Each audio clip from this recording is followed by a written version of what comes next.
जंगल में अभी बरसात का मौसम शुरू हो चुका था।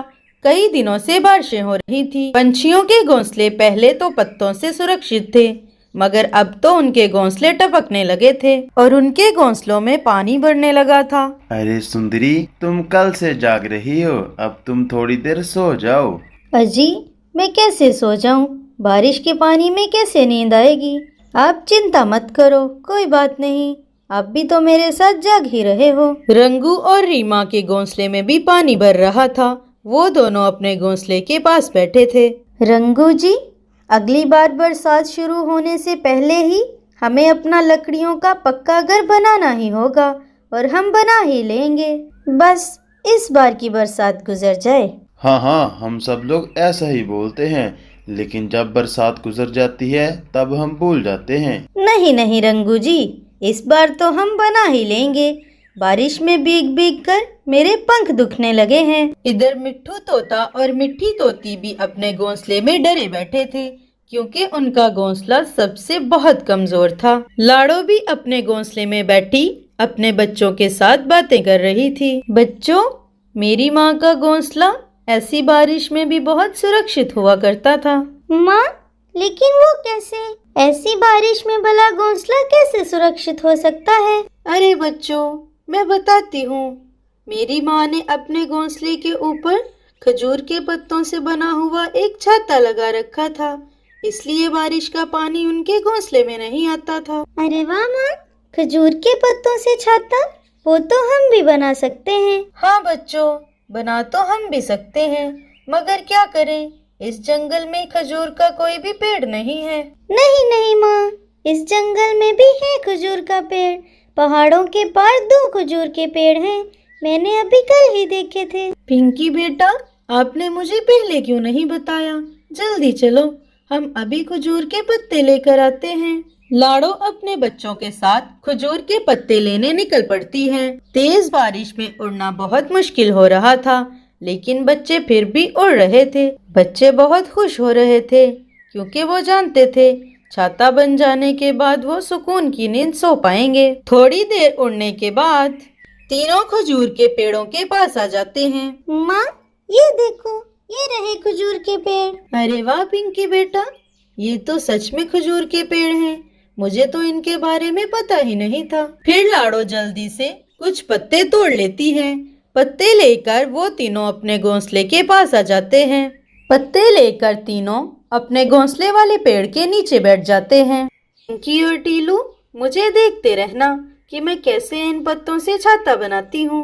माँ, आपने ये सब कहाँ से सीखा? अरे पिंकी, मैं अपनी माँ को देखती थी जब वो अपने घोंसले पे लगाने के लिए छाता बनाती थी। फिर लाड़ो अपना काम शुरू करती है। थोड़ी ही देर में वो अपने लिए एक सुंदर और बड़ा छाता बना लेती है। ये छाता बहुत मजबूत भी था। चलो बच्चों, काम तो हो गया, छाता बन के तैयार है। अब हम इसे अपने घोंसले के ऊपर लगा लेते हैं। ये हमें बारिश से बचाएगा और धूप से भी। वो छाता उठाकर अपने घोंसले के ऊपर लगा देती है। अरे वाह माँ, अब तो हमारा घोंसला कितना सुरक्षित हो गया है।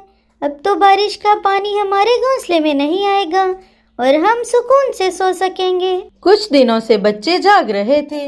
वो बहुत थके हुए थे, इसलिए थोड़ी ही देर में दोनों बच्चे सो जाते हैं। बच्चों को सुकून से सोता देखकर लाड़ो बहुत खुश हो रही थी। रंगू जी, वो देखो, लाड़ो ने कैसे अपने घोंसले को बारिश के पानी से बचा रखा है और उसके बच्चे भी सुकून से सो रहे हैं। चलो, हम भी जाकर लाड़ो से पूछते हैं कि ये उसने अजीब सी चीज क्या बनाई है। ऐसा कहकर रंगू और रीमा जल्दी से लाड़ो के घोंसले के पास आ जाते हैं। वाह वाह वाह, कैसी अजीब चीज बनाई है तुमने लाड़ो। बाहर इतनी तेज बारिश है और तुम्हारा घोंसला फिर भी सूखा पड़ा है। रीमा भाभी, इसे छाता कहते हैं। ये हमें बारिश से बचाता है।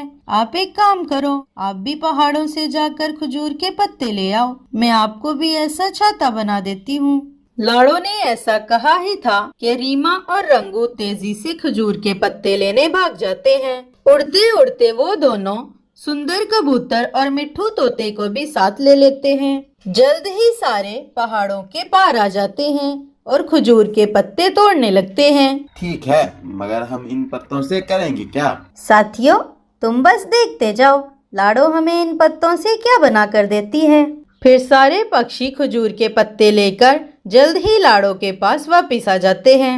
अरे साथियों, इतने सारे छाते मैं अकेली कैसे बनाऊंगी? लाडो प्लीज हमें भी अपने छाते की तरह बारिश से बचा लो, आपकी मेहरबानी होगी। माँ, आप चिंता नहीं करो, मैंने भी सीख लिया है, मैं आपकी मदद करूंगी। फिर लाड़ो और पिंकी मिलकर सारे पक्षियों के लिए एक एक छाता बना देती हैं। आज रात बारिश तो बहुत तेज थी, मगर सारे पक्षी अपने अपने घोंसलों में सोए पड़े थे, क्योंकि अब उनके पास छाते थे जो बारिश का पानी उनके घोंसले में नहीं आने दे रहे थे।